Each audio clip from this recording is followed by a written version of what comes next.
gutters only mounted by men and women in uniform? No. I've seen coups mounted by judiciaries in Africa.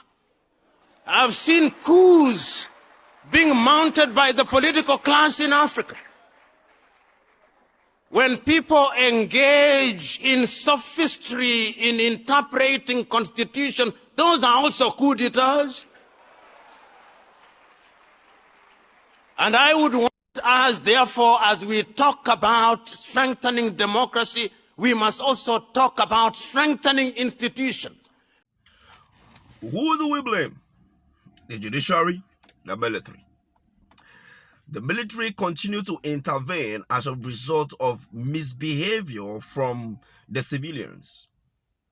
These are the words of a popular, Pan-Africanist who I know has been agitating for the development of Africa. Let me allow you to watch and see and hear what exactly he have to tell African leaders as they gather, to listen to this man speak about the unfortunate thing that happened on the 25th of February 2023 in Nigeria, where the election was massively rigged, and on the 6th of September 2023 in Nigeria again, the judicial system, conducted another coup d'etat in Nigeria. And according to him, he said, I've said this before, no matter how good a dancer you are, you must know when to leave the stage. There are too many dancers in Africa who think I'm the only dancer in town. And until God calls me, I'm not leaving the stage. Such dancers will be removed by men. And that is how I explained the coup d'etats that are coming here. In 1964, talking about the military interventions in civilian government, this is what Kwame Nkrumah said.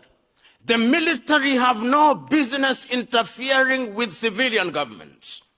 But if civilian governments misbehave, it may become necessary for a short period to disrupt their agenda so that they can midwife a new dispensation. It is in this context that we must understand the military interventions. But remember that true democracy requires and demands the eternal vigilance of the people, because Africa has also seen a situation where military leaders remove their uniform and adorn suits, and lo and behold, like Paul and Saul, they become civilians themselves. And therefore, it is important, even as we celebrate these military coups, to remind ourselves that they are merely midwives. And midwives are neither the father, nor the mother, nor the child. Their duty is to ensure that all the three are happy. And we, the population, must be eternally vigilant. And that is why, therefore, when we talk about democracy, we must ask ourselves, what are we doing wrong? And we must also ask the question, are coup d'etats only mounted by men and women in uniform? No.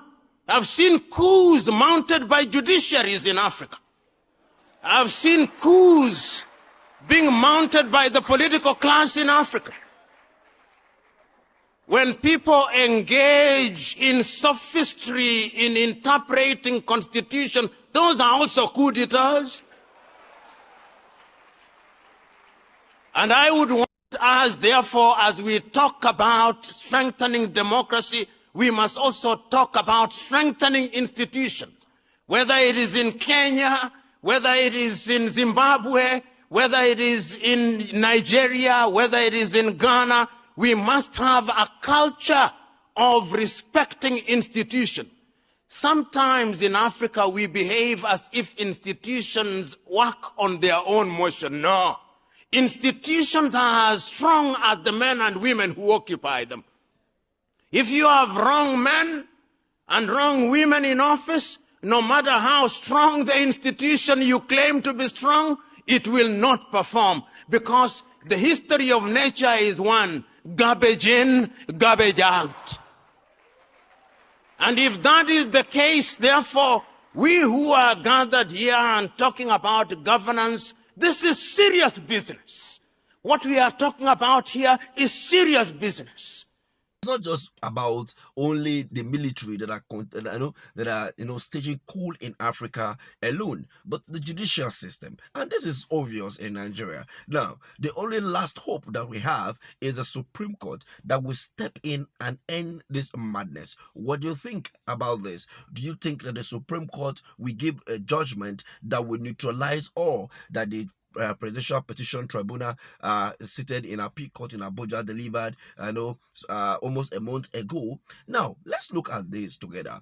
The gubernatorial petition in Kaduna State. What happened? The people, the PDP challenging the APC at the tribunal, the case went ahead and the judge ruled that the inability of the Independent National Electoral Commission to transmit this result, electronically, and it was not real-time. So therefore, they declared this election inconclusive and gave the INEC to reconduct this election within the next 90 days.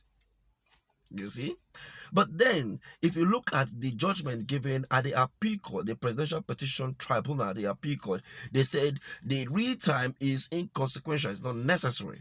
So, of which law did the petitioners, the tribunal in Kaduna use, and which law did those one in Abuja, which one did they use? There is a lot of discrepancies. When you look at this judgment, it is the same constitution, it is the same law, it is the same everything. Some people reacted and said this is because the PDP were able to prove their case beyond reasonable doubt. So they were able to. So what they did here, what the PDP did here at the national level, and also Labour Party did here at the national level, is not enough, Abi.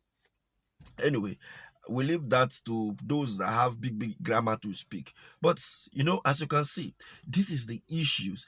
As long as we continue to have this back and forth in kind of our judgment, this is an insult to Nigeria, and we believe that the Supreme Court should do the needful, or President Bola Ahmed Tinubu should resign from that office, not because of the cases in tribunal regarding the election, but considering the fact that he is embarrassing Nigeria at the international level because of this case with Chicago State University and the drug. Look at what happened between him and President Joe Biden. Look at what happened. People are trying to avoid him. It's an insult to Nigeria as a nation. Anyway, where is our president? Is he yet back or not? Your reaction? Let's keep it cool at the comment section.